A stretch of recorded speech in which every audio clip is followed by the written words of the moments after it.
নৱকী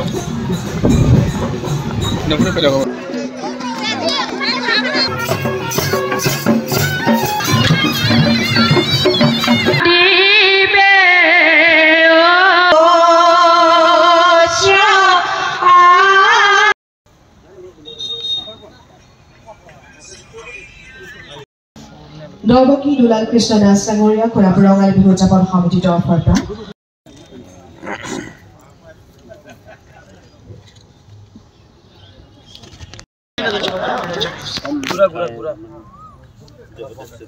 পানী অকণমান হেৰি জ্ঞাপন কৰিবলৈ আমি বৰ্তমানলৈ অনুৰোধ জনাইছোঁ।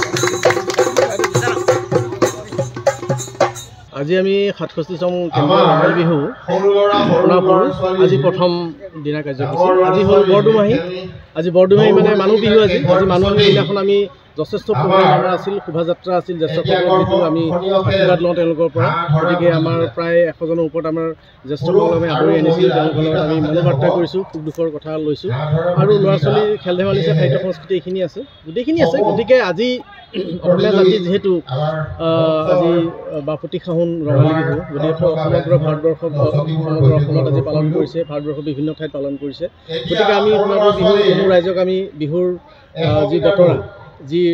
ৰঙিয়াল বতৰা যিটো আপোনালোকে জানে আজি ঢোলৰ গুমগুমনিত আজি লোকসভা ইলেকশ্যনো আহিছে আমাৰ ৰঙালী বিহু হৈছে গতিকে দুইটাই আমাৰ বিহু আহিছে গতিকে তথাপি আমি বাপতি সাহোন অসমীয়া ৰঙালী বিহুটো আমি পালন কৰিছোঁ 3 দিনীয়া কাৰ্যসূচীৰে গতিকে এইবাৰ আমাৰ কাৰ্যসূচীটোৰ প্ৰধান আকৰ্ষণীয় আমাৰ লোক নৃত্য বাদ্য এইবোৰতো আছেই আমাৰ স্থানীয় যিবোৰ বিহু শিল্পী দল তথাপি আমি কল্পনা পাটুৰীক আমি আমন্ত্ৰণ জনাইছোঁ তেখেতকতো জানে আপোনালোকে সকলোৱে গতিকে অহাকালি আমি 2 বহাগ যিটো 15 এপ্ৰিল গতিকে কল্পনা পাটুৰী আহিব আটাইতকৈ আকৌ আকৰ্ষণীয় হ'ল কি মাৰাথান দৌৰ প্ৰতিযোগিতা 16 তাৰিখে যিটো আছে 16 তাৰিখে ৰাতিপুৱা 3 বজাত হ'ব টপাতলিৰ পৰা নিউ মাৰ্কেটলৈকে গতিকে আকৰ্ষণীয় পুৰস্কাৰসমূহ আছে আমাৰ সাহিত্য সংস্কৃতিৰ খেল ধূলা গতিকে সকলো ৰাইজক আমি আমন্ত্ৰণ জনাইছোঁ আমাৰ সাহিত্য সংস্কৃতিৰ অনুষ্ঠানসমূহ চাব সন্ধিয়া 7 বজাৰ পৰা আৰম্ভ যিহেতু হ'ব গতিকে সকলোৱে আমন্ত্ৰণ জনাইছোঁ গতিকে এই বিহু সকলোৱে অসমীয়া জাতিটো পালন কৰি আছে অসমীয়া জাতিটোৱেই নহয় তিৱাসকলে মিচিংসকলে সকলোৱে বিভিন্ন নামেৰে তেওঁলোকে পালন কৰি আছে বড়োসকলে যেনেকৈ ৰংজুলি বচোৱা বিহুৱা বুলি ৰাভাসকলে বিচুৱা বুলি কোচ জনজাতিসকলে যেনেকৈ বিহুৱা বুলি কৰিছে তিৱাসকলে যেনেকৈ ওৱানচু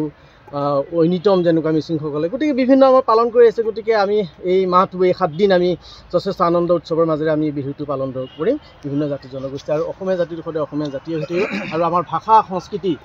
সকলো আমাৰ যেনেকুৱা আছে তেনেকুৱাই থাকিব সেইটো আমি দৃঢ় বিশ্বাস আজিৰ পৰা আমাৰ সোণাপুৰত কেন্দ্ৰীয়ভাৱে 3 দিনীয়াকৈ ৰঙালী বিহু উদযাপন আৰম্ভ কৰা হৈছে আজি প্ৰথম দিনাখনৰ প্ৰথম কাৰ্যসূচী পতাকা উত্তোলনৰ আৰু শ্বহীদ স্মৃতি তৰ্পণ বৃক্ষৰোপণ এই কাৰ্যসূচীবিলাক হৈ গৈছে এতিয়া খেল ধেমালি প্ৰতিযোগিতা চলি আছে গতিকে এই 3টা দিনতে 1, 2 আৰু 3 বহাগ এই 3টা দিনতে সমূহ বা সোণাপুৰবাসী ৰাইজৰ সহায় সহযোগিতা আমি আন্তৰিকতাৰে কামনা কৰিছোঁ।